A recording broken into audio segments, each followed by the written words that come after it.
You know, because I'd go to concerts and I'd see some of my favorite bands, and after three songs, I'd just be bored.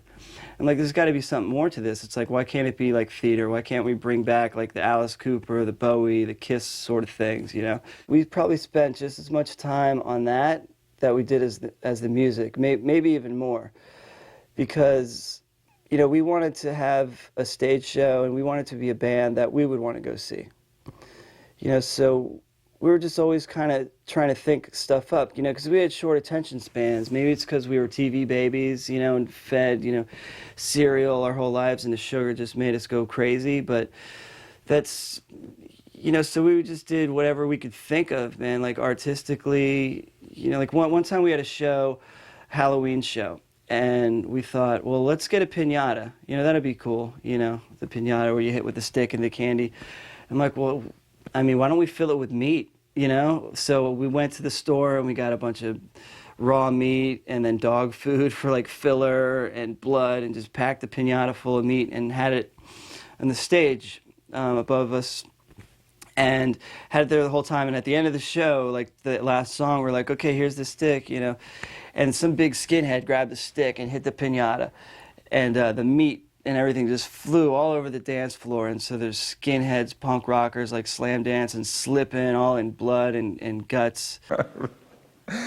People were just, they were all laughing and gleeful, and all of a sudden, oh my, it was just unforgettable. The meat piñata was unbeatable.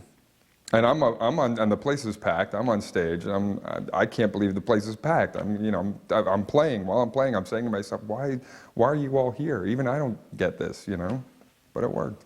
They were so wild, these shows. They were just crazy. It was so theatrical.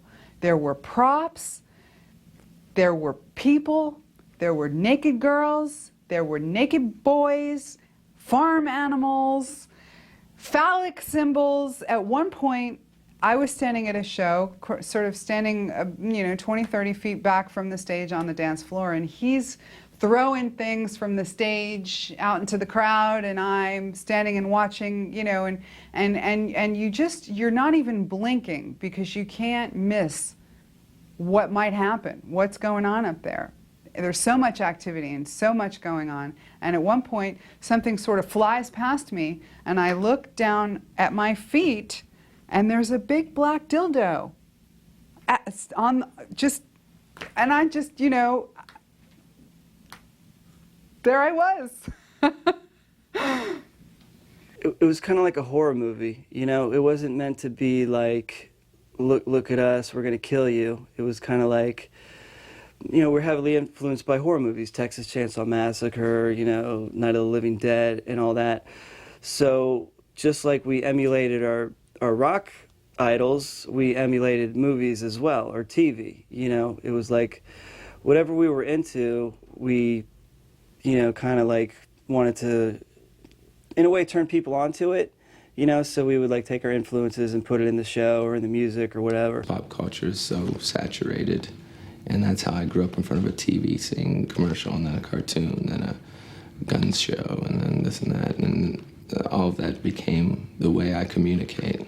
Very fast and very visual, and in a lot of different formats. If you were offended by it, if you didn't get it, you weren't supposed to get it, you know? If you got it, then you were in. By 1993, the band had dropped the Spooky Kids and were now simply Marilyn Manson. They were by now the biggest band in South Florida and were gaining many local accolades. Deep Purple, Marilyn Manson.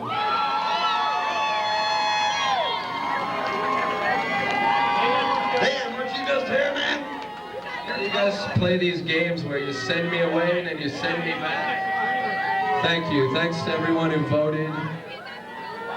Thanks to my mom for fucking the sausage.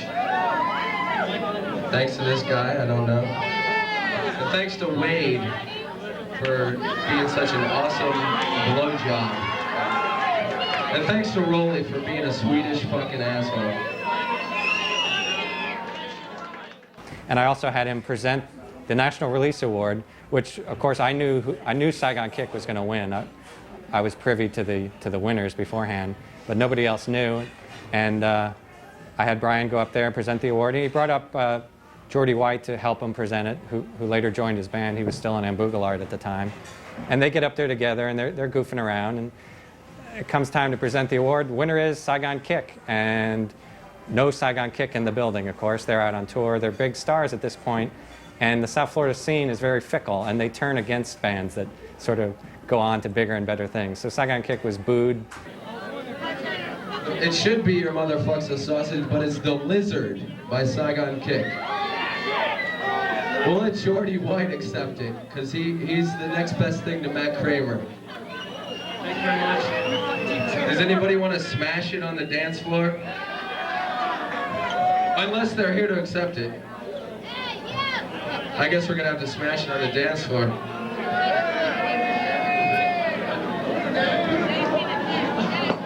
Oh, you hit a girl. Are you all right? I didn't mean to hit you. Love is on the way. We had definitely started to treat them as a national act prior to them actually getting a deal. We were buying radio spots. We were treating them as a national concert.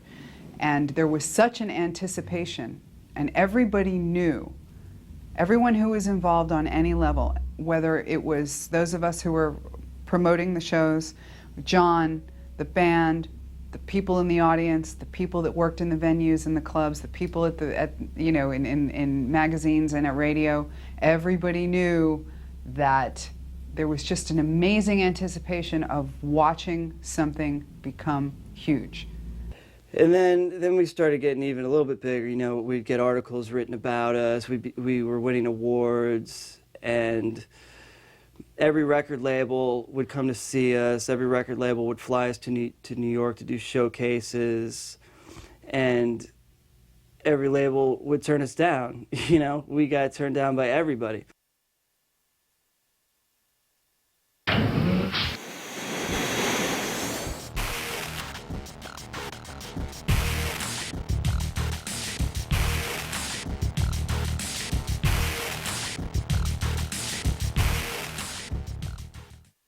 Since interviewing and supporting the 9 Inch Nails back in the very early days of the Spooky Kids, Marilyn had become friends with their enigmatic frontman, Trent Reznor.